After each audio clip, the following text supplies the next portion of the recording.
And welcome back. As you see here, I'm working on the rear, what I call the rear spar assembly, rear webbing for the left wing, doing a lot of the prep work to get it ready to actually rivet into place.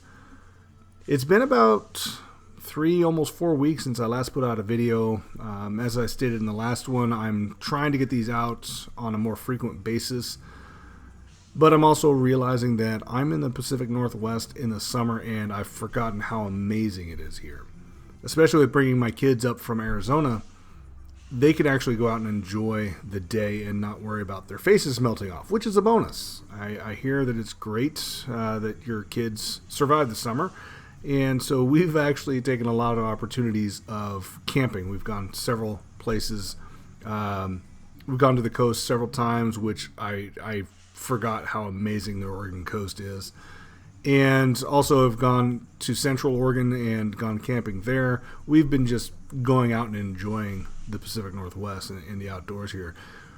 Unfortunately, that takes away from my building time, and so now I'm trying to catch up and get this wing done.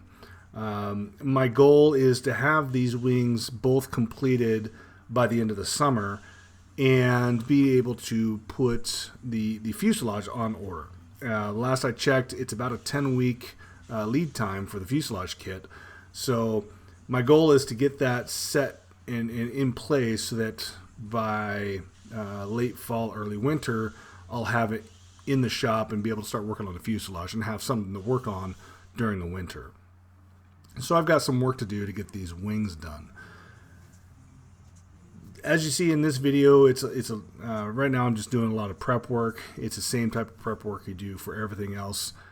This piece has a lot of doublers, so you're doing a lot of countersinking and things like that at all of the attach points for the aileron and the flaps, and at the root of the wing for the rear attach point. In this, I did it on the right wing, obviously, and working on the left wing, one of the, and I think I've said this before, one of the drawbacks for having such a long delay or a long period of time between working on the airplane is trying to remember where you left off, what steps you completed, and what you might have forgotten to do or might not have completed. I've gone through my process of checking each step, and then I'll circle the step that I'm on, and then I'll cross it off when I complete it. For the wings, I've made an L and an R so that I know I've done it for each wing. But even still with that, there are certain times where I look and it's like, did I really complete this step like I needed to? And a couple of times I've caught myself. So it's something that it's an unfortunate drawback to to life happening, and so I've just been really persistent in verifying that I am where I think I actually am, and so that's kind of what's taken a little bit longer on this wing than it did the right. So now I've gotten all of the parts prepped, match drilled. I'm now attaching all of the doublers in place, and then I'm going to be starting to set up to rivet everything together. And as you notice, I went ahead and primed all of this. One of the issues I'm having, the primer that I use, and again, this is only on parts where it's a mating surface, where the ribs meet up with the top skins, things like that. I'm not painting everything. Now this I did because it's going to be an exposed part. But I'm using, the primer that I'm using is a self-etching primer from SEM. I've had some pretty good experiences with this so far to this point, in that it seems to be a pretty solid, rattle can type primer, and I don't have to worry about the nasty chemical primers. I have no desire to get into that. And with the great debate that everyone has, the prime or not to prime debate, I didn't want to get into that. And so this is kind of what I've come up with. Now what you see here is I'm working on the rear attach points and using a 3/8 reamer for it, and I'll talk to that here in just a moment. But with the primer, I've come to find that there are parts where the primer flakes, and so I got to figure out why it's flaking on the spar. Whether I'm not spraying enough, because it's supposed to have an acid etch that helps seal to the metal, for lack of better phrases. But I've had instances where it flakes off, so I got to look into it some more and maybe see about using a different primer. But anyway, here to talk about this reaming here in just a second. All right, what you just saw me doing there was performing a step that I've been asked about by some experienced builders during one of my previous EA chapter get-togethers.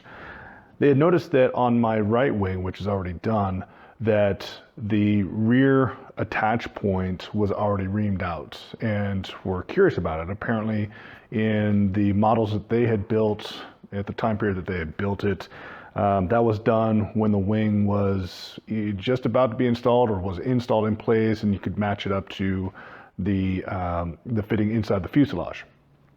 And so went over the plans and made sure I didn't mess something up. And sure enough, I'm on page 15-04 for the RV14 revision 2, and step 7 here. Here it is. Step 7 says, ream the spar attach hole in both the rear spar assemblies as shown in the figure 2, and this is a critical hole and must be reamed using a drill press and proper size reamer. And so if you look at figure 2, which is on the bottom here, it actually shows here for the ream to be diameter 3/8 for that hole. So what I did, as you saw, is my wife helped by supporting the rear assembly out here away from the drill press, and I was there just making sure that it didn't move in place, and then carefully reamed it after making sure it was lined up as best I could. So just to let everyone know and to show that that is a step that is performed before the wing is ready to install. So on with the build. Like I said, I just wanted to kind of discuss a point that another builder had brought up during one of my EA group gatherings. I had the EA chapter come out and just take a look at my project. I'm the only RV14 in my EA chapter, and so a lot of folks were interested in just how easy it is to put this together. And that's probably the most amazing part about this kit, is that with all the experience that Vans has with making these kits, they just improve and improve and improve. And this is almost just a put together, it's very simple. It's a very easy project to put together, and it's been very impressive that way. So with that, I'm going to let this video end out here. I'm just in the process of attaching the primed piece to the wing, and we'll rivet it all together. So the next video, I'll get into putting in the top skins and putting the left leading edge together and get caught up to where I'm actually at. Thanks for watching, and we'll see you next time.